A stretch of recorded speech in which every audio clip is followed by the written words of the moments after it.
Hello बच्चों, कैसे हैं? ठीक। चलिए आज हम अपना टॉपिक मोल कॉन्सेप्ट स्टार्ट करते हैं। कोई आपसे पूछे कि मोल कॉन्सेप्ट क्या है तो आप क्या बताएंगे? मोल सिंपली एक नंबर है। मोल सिंपली एक नंबर है जो आपका इक्वल होता है 6.022 इंटू 10⁻23। इस नंबर को किसने बताया था? अवोगाड्रो। अवोगाड्रो साइंटिस्ट थे, ठीक है। इन्होंने ही इस नंबर को बताया था कि एक मोल में कितने नंबर होते हैं। तो यानी आप कह सकते हैं 1 मोल is simply a number which is equal to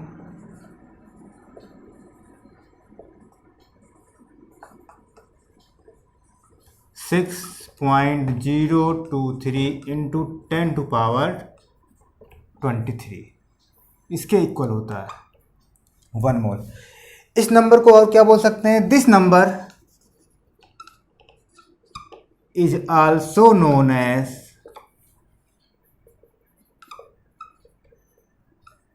Avogadro number.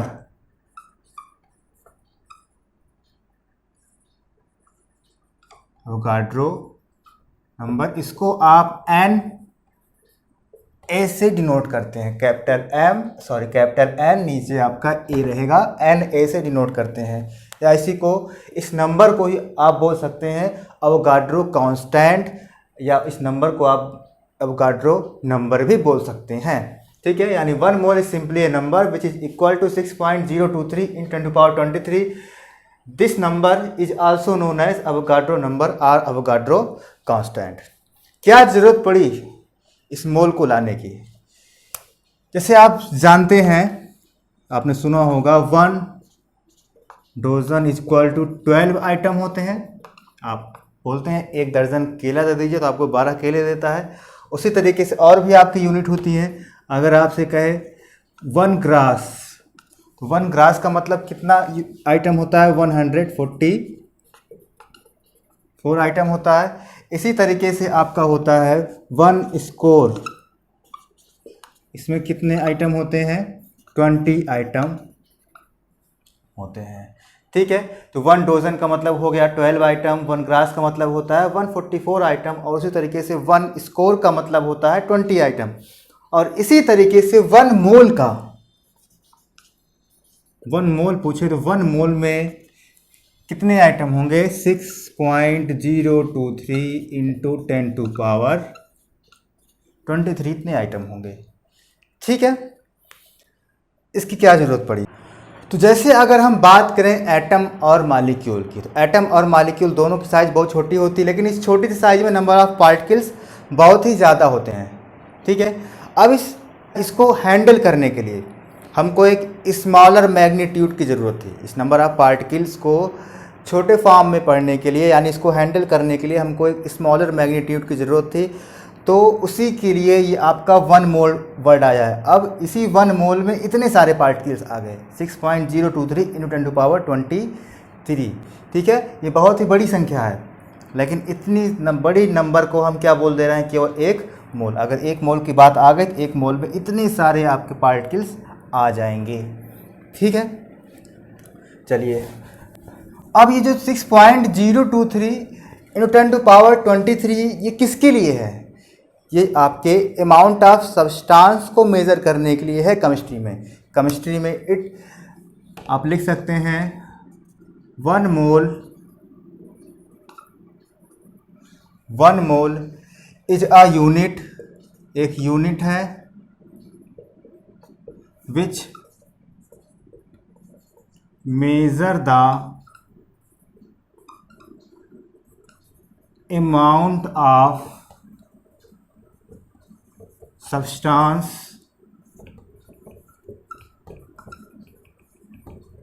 in chemistry।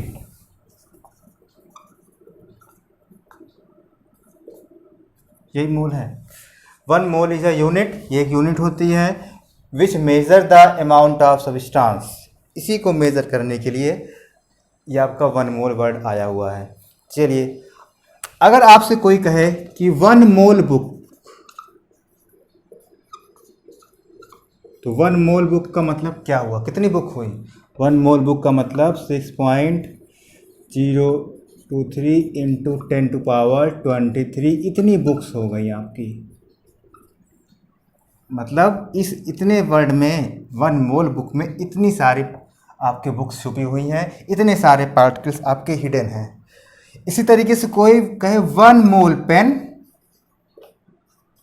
तो 1 मोल पेन का भी मतलब इतना ही आपका पेन हुआ 6.023 इंटू 10⁻23।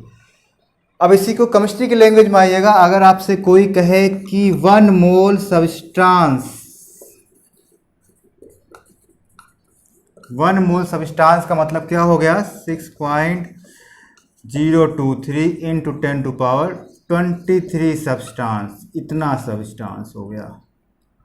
अब इस सब्सटेंस आपका एटम भी हो सकता है, मॉलिक्यूल भी हो सकता है, आयन भी हो सकता है, कुछ भी हो सकता है। हमने इन सभी के लिए सब्सटेंस वर्ड यूज़ कर लिया है। अगर 1 मोल एटम कहेंगे तो इतना एटम हो जाएगा, 1 मोल मॉलिक्यूल कहेंगे तो इतना मॉलिक्यूल, और अगर 1 मोल आप आयन कहेंगे तो इतना आयन हो जाएगा। चलिए अब और तरीके से समझते हैं इसको हम। कुछ टर्म है, पहले इनको आप जान लीजिए।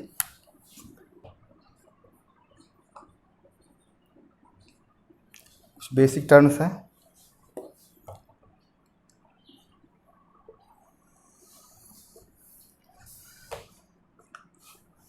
एटॉमिक मास इधर लिख रहा हूं मैं,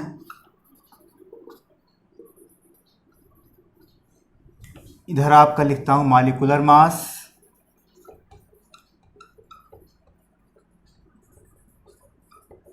और बीच में आपका मैं लिखता हूं मोलर मास। एटॉमिक मास का मतलब क्या हुआ? एटॉमिक मास का मतलब मास ऑफ सिंगल एटम, ठीक है। एटॉमिक मास का मतलब मास ऑफ सिंगल एटम।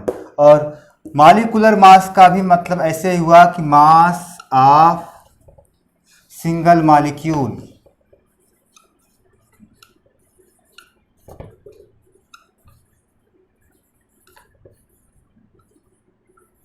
ठीक है। मोलर मास का क्या मतलब हुआ? मोलर मास का मतलब हुआ mass of 1 mole, mass of क्या 1 मोल। 1 मोल की अगर बात हो गई तो इसको बोलेंगे मोलर मास। या इसी के आगे जोड़ लीजिए 1 मोल पार्टिकल, या इसको और क्या बोल सकते हैं, और मास ऑफ 1 मोल में कितने पार्टिकल होते हैं 6.023 इंटू 10⁻23 पार्टिकल। मोलर मास का मतलब मास ऑफ 1 मोल पार्टिकल। 1 मोल के पार्टिकल के मास को बोलेंगे आप क्या मोलर मास। या 1 मोल में कितने पार्टिकल होते हैं? 1 मोल में 6.023 इंटू 10⁻23 पार्टिकल होते हैं, यानी इतने पार्टिकल का मास क्या बोलेंगे आप मोलर मास बोलेंगे। अब पार्टिकल में आपके एटम भी हो सकते हैं और मॉलिक्यूल भी हो सकते हैं। अगर पार्टिकल में आपका एटम है, और या अगर पार्टिकल आपका क्या है मॉलिक्यूल है, ठीक है। पार्टिकल आपका एटम है तब इसके मास को बोलोगे ग्राम एटॉमिक मास।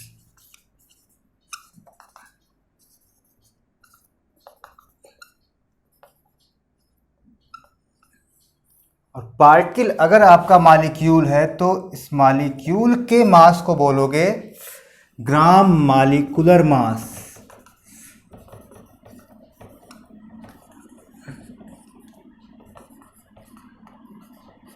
हाँ समझिएगा, मोलर मास में एटम भी हो सकता है, मोलर मास एटम का भी हो सकता है, मॉलिक्यूल का भी हो सकता है, ठीक है। यानी कि mass of 1 mole particle, molar mass क्या है मास ऑफ 1 मोल पार्टिकल या मास ऑफ इतना पार्टिकल। तो 1 मोल पार्टिकल में 1 मोल एटम भी हो सकता है और 1 मोल मॉलिक्यूल भी हो सकता है। इसी को डिवाइड किया है। अगर एटम है तो एटम के 1 मोल एटम के मास को बोलोगे ग्राम एटॉमिक मास, ठीक है। और 1 मोल अगर मॉलिक्यूल है पार्टिकल के प्लेस पे, तो उसके मास को बोलोगे 1 मोल मॉलिक्यूल के मास को आप बोल सकते हो ग्राम मॉलिक्यूलर मास। ये दोनों ही क्या हैं, मोलर मास हैं। ठीक है, gram atomic mass, gram molecular mass, इन दोनों को ही आप मोलर मास बोल सकते हो। दो पार्ट में डिवाइड है, एटम और मॉलिक्यूल। ठीक है, ये आपका जनरल चीज़ें थी और अच्छे तरीके से अब इसको थोड़ा देखते हैं हम। नोट करना चाहें तो आप नोट कर सकते हैं या स्क्रीनशॉट ले सकते हैं।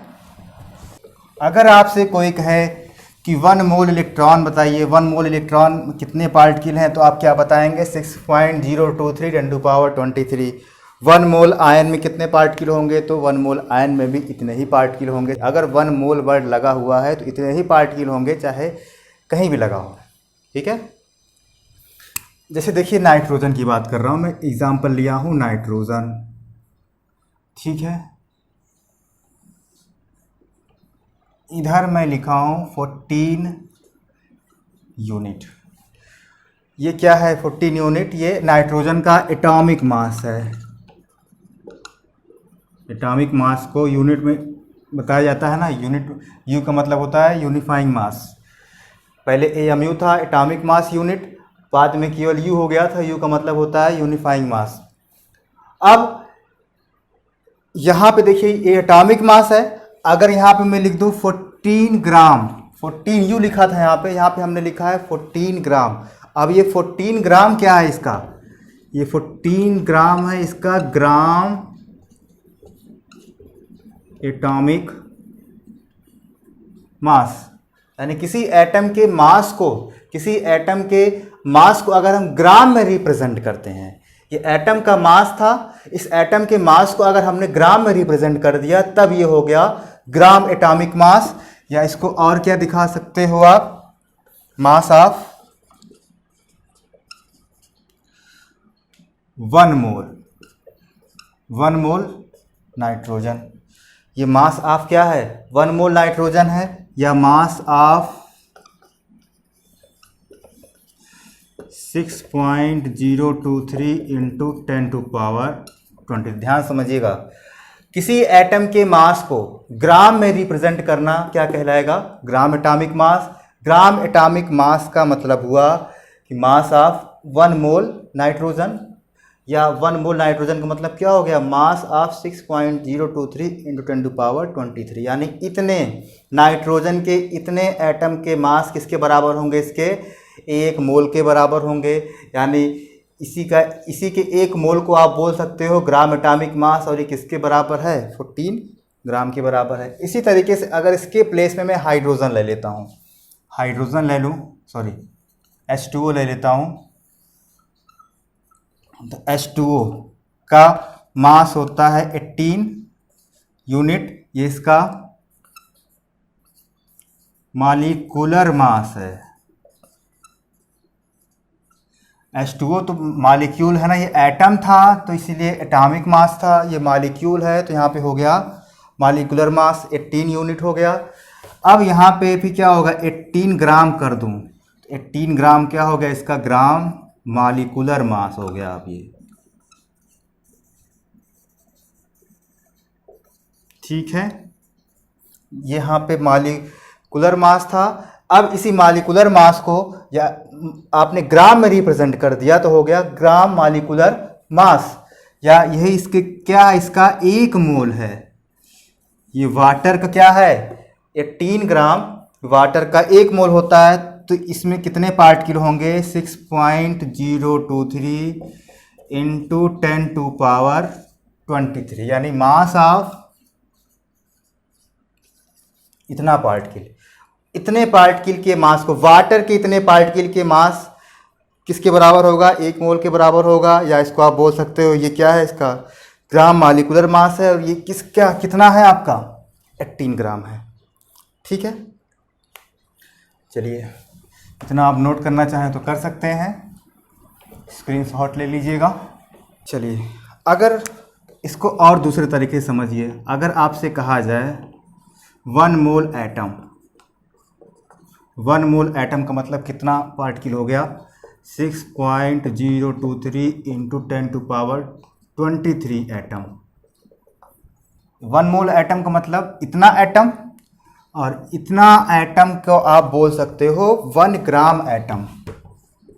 ध्यान से समझिएगा, इतना एटम का मतलब हो गया 1 ग्राम एटम, और या इसके मास को बोलोगे ग्राम एटॉमिक मास। 1 मोल अगर आपने एटम लिया है तो 1 मोल एटम में इतने सारे एटम होंगे, या इतने एटम को, या इतने एटम को आप बोल सकते हो 1 ग्राम एटम। इतने सारे एटम को आप बोल सकते हो क्या, सिंपली 1 ग्राम एटम, या आप बोल सकते हो 1 मोल। ठीक है, और इतने ही एटम का जो मास होगा, इतने ही जो एटम का मास होता है ग्राम में, ये अब क्या होगा, ग्राम एटॉमिक मास।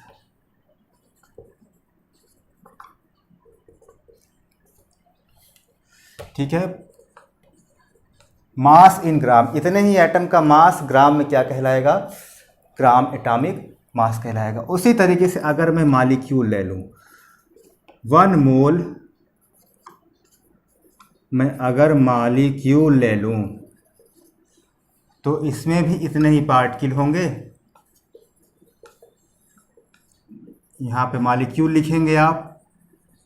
ठीक है, ये क्या होगा इसका, ये इसका 1 ग्राम मॉलिक्यूल होगा, यानी इसको आप बोल सकते हो 1 ग्राम मॉलिक्यूल। ठीक है, या ये क्या हो जाएगा, इसका gram molecular mass.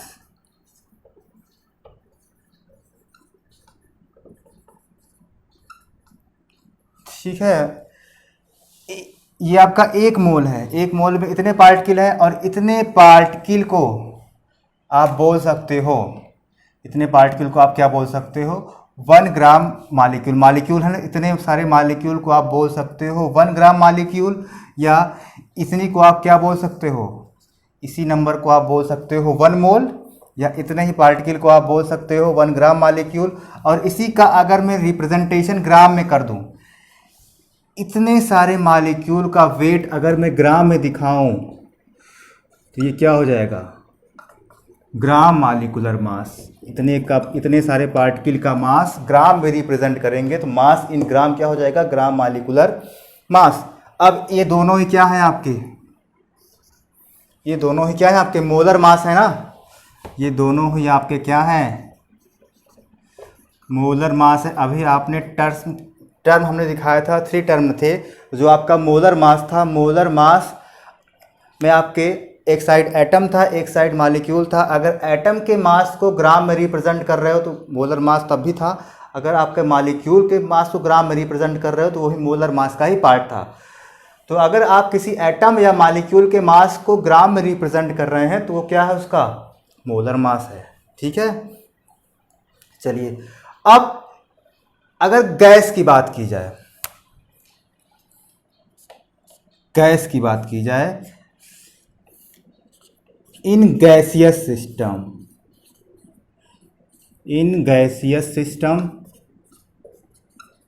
Eight STP, ध्यान समझिएगा, गैसीय सिस्टम की बात हो रही, इन गैसीय system eight STP.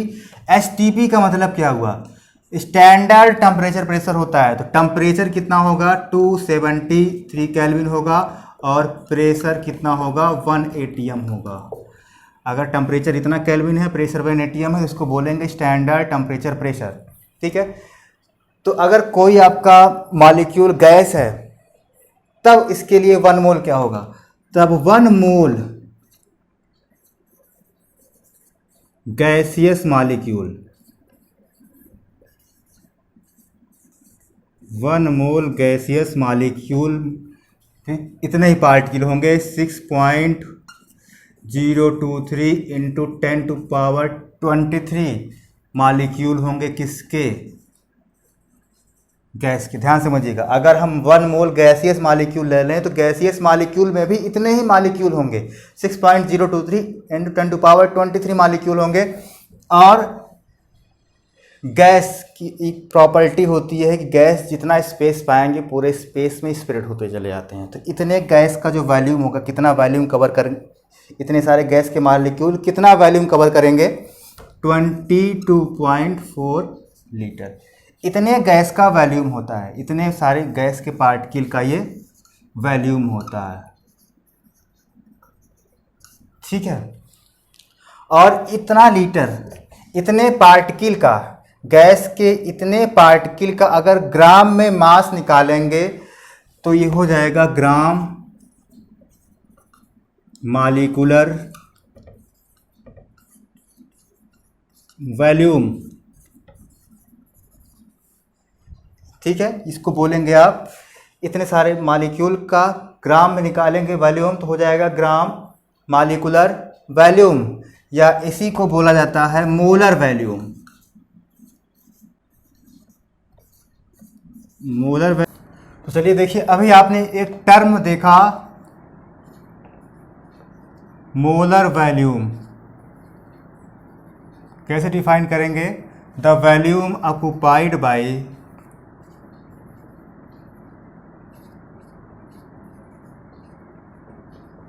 the volume occupied by 1 mole of gaseous molecule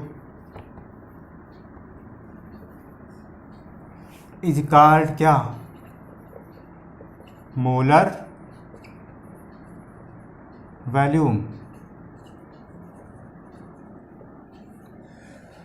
The volume occupied by 1 mole of gaseous molecule is called molar volume, ठीक है।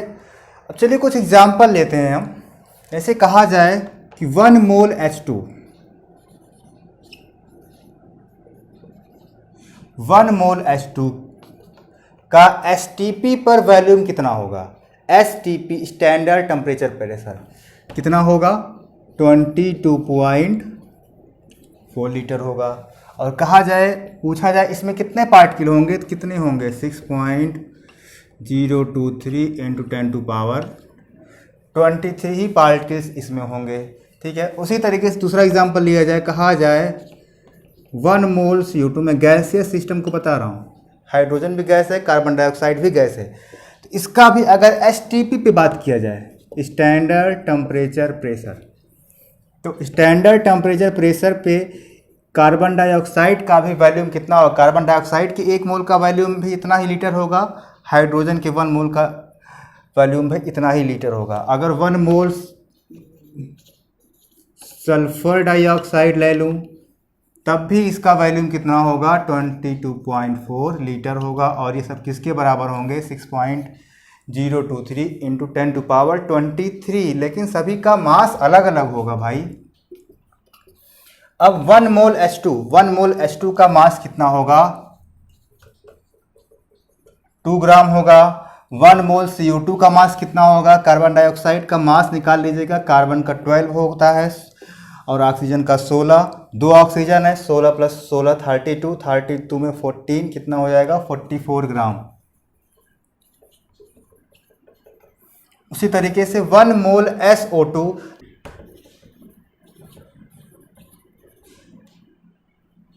ठीक है। तो आप देख रहे हैं 1 मोल H2 का वॉल्यूम इतना है, 1 मोल CO2 का भी वॉल्यूम इतना है, 1 मोल SO2 का भी वॉल्यूम कितना है, क्योंकि STP पे रखे गए हैं। सब में नंबर ऑफ पार्टिकल्स बराबर हैं क्योंकि सबका 1 मोल लिया गया है, सभी का वॉल्यूम भी सेम है। तो लेकिन अब इसका ये 2 ग्राम है, 2 ग्राम में इतने पार्टिकल हैं, इसके 44 ग्राम में इतने पार्टिकल हैं और इसके 64 ग्राम में इतने पार्टिकल हैं। इसका 64 इतना 22.4 लीटर है, इसका 44 ग्राम इतना लीटर है, इसका 2 ग्राम इतना लीटर है, और सभी क्या है, इसके 1 मोल के ही बराबर हैं। चलिए कुछ और एग्जांपल लेते हैं। जैसे कहा जाए जैसे कहा जाए H2SO4, और यहाँ पे मैं ले लेता हूँ मैग्नीशियम। ये क्या है, H2SO4 मॉलिक्यूल है, मैग्नीशियम क्या है, एटम है। तो ये मॉलिक्यूल हो गया, ये एटम हो गया, लेकिन इन दोनों में नंबर ऑफ पार्टिकल कितने होंगे, 6.023 इंटू 10 टू पावर 23। अगर इसके 1 मोल की बात हो रही है, 1 मोल ये भी है, ये भी 1 मोल है, ये 1 मोल मॉलिक्यूल हो गया क्योंकि H2SO4 है। ये 1 मोल मैग्नीशियम हो गया, मैग्नीशियम यहाँ पे एटम है। तो यहाँ पे ये इतना क्या है, मॉलिक्यूल है, और यहाँ पे ये क्या है, इतना क्या है, एटम है। ठीक है, यहाँ पे इतना ये मॉलिक्यूल के है, ये आपका इतना एटम है। अब इतने मॉलिक्यूल के, इतने ही मॉलिक्यूल H2SO4 के इतने मॉलिक्यूल को आप बोल सकते हो 1 ग्राम H2SO4, और मैग्नीशियम के इतने सारे एटम को आप बोल सकते हो 1 ग्राम मैग्नीशियम। ठीक है, 1 ग्राम मैग्नीशियम। अब इतने मॉलिक्यूल का, इतने सारे मॉलिक्यूल का ग्राम में वेट क्या होगा, इसका मोलर मास हो जाएगा। ठीक है, और इसका मोलर मास आपको निकालना पड़ेगा। उसी तरीके से इतने सारे एटम का मास भी क्या हो जाएगा, इसका मोलर मास हो जाएगा। यहाँ पे ग्राम मॉलिक्यूलर मास होगा इसका, और यहाँ पे इसका ग्राम एटॉमिक मास आएगा। यहाँ पे इतने सारे पार्टिकल का जो मास आएगा, ये इसका ग्राम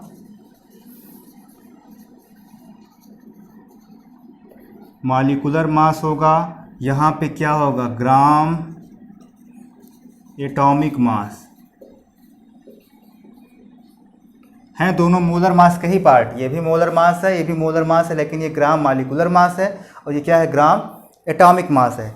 ठीक है, और ये मास आप निकाल सकते हो। H2SO4 का मास निकालेंगे आप तो हाइड्रोजन का 2 होगा, सल्फर का 32 होता है, ऑक्सीजन का 4 है तो 64 हो जाएगा, ये आपका 98 हो जाएगा। ठीक है, उसी तरीके से ये आपका मैग्नीशियम का होता है 24। ठीक है, अब इसके बाद ये कुछ फार्मूले हैं जो आपके मोल कॉन्सेप्ट में यूज़ होंगे। तो सबसे पहला फार्मूला है नंबर ऑफ मोल निकालने के लिए। तो नंबर ऑफ मोल निकालने के लिए फार्मूला है N = W/m। N आपका small n number of mole को रिप्रेजेंट करता है, W/m यहाँ पे जो ऊपर W है वो गिवन मास को रिप्रेजेंट करेगा, और यहाँ पे जो नीचे m है वो मोलर मास को रिप्रेजेंट करेगा। अगर हमारा जो पार्टिकल है वो एटम है तो यहाँ पे हम एटम के गिवन मास को, जो मास दिया गया है उस गिवन मास को ऊपर रखेंगे, नीचे उस एटम का मास, उस एटम का मोलर मास कितना होता है वो रखेंगे। अगर हमारा पार्टिकल मॉलिक्यूल है तो हम मॉलिक्यूल का जो गिवन मास है यहाँ पे ऊपर रखेंगे, और उस मॉलिक्यूल के मोलर मास को हम नीचे रखेंगे, डिवाइड कर देंगे तो हमारा नंबर ऑफ मोल निकल के चला आएगा। ठीक है, नंबर ऑफ पार्टिकल, किसी एटम या मॉलिक्यूल में नंबर ऑफ पार्टिकल कितने हैं। ठीक है, तो N/Na है, N है जो आपका गिवन नंबर ऑफ पार्टिकल जो आपको दिया गया है, और Na जो आपको एवोगाड्रो नंबर होता है 6.023 × 10⁻23 यहाँ पे नीचे पुट करेंगे। एटम के लिए होगा, अगर एटम का पार्टिकल दिया होगा तो यहाँ पे एटम का पार्टिकल पुट करेंगे, अगर मॉलिक्यूल के सेंस में दिया होगा तो मॉलिक्यूल का पार्टिकल यहाँ पे पुट करेंगे। बस सिंपल यहाँ पे वैल्यू पुट करनी है जो भी आपको दी गई है, और यहाँ पे एवोगाड्रो नंबर से डिवाइड कर देना है, तो आपका नंबर ऑफ पार्टिकल निकल के चला आएगा। थर्ड है number of mole in gaseous system में नंबर ऑफ मोल निकालना है n। तो V जो वैल्यूम दिया गया है आपको, गिवन वैल्यूम ऊपर रखेंगे, नीचे 22.4 लीटर इतने से डिवाइड कर देंगे तो number of mole in gaseous system में निकल के चला आएगा। अब आपका है मास ऑफ 1 एटम और मॉलिक्यूल। अगर हमें एक एटम या मॉलिक्यूल के मास को निकालना है तो उसके लिए फार्मूला है ग्राम एटॉमिक और molecular mass of the substance. अगर 1 एटम का निकालना है तो यहाँ पे लिखेंगे gram atomic mass of the substance. अगर मॉलिक्यूल के लिए निकालना है मास ऑफ 1 मॉलिक्यूल तो यहाँ पे होगा gram molecular mass of the substance. जो भी दिया होगा उसके अकॉर्डिंग आप इसको अरेंज कर लेंगे, और डिवाइड किससे करना है 6.023 × 10⁻23। मतलब कुछ आपको गिवन मास दिया रहेगा, उस गिवन मास को इतने पार्टिकल से आप डिवाइड कर देंगे। ठीक है, तो उस एटम के या मॉलिक्यूल के एक एटम या मॉलिक्यूल का मास निकल के चला आएगा। ठीक है, तो इतने सारे जनरल फार्मूले हैं जो आपको मोल कॉन्सेप्ट में यूज़ होंगे। बच्चों आज के लिए इतना ही। नेक्स्ट लेक्चर में हम इस मोल कॉन्सेप्ट में कुछ न्यूमेरिकल देखेंगे। धन्यवाद।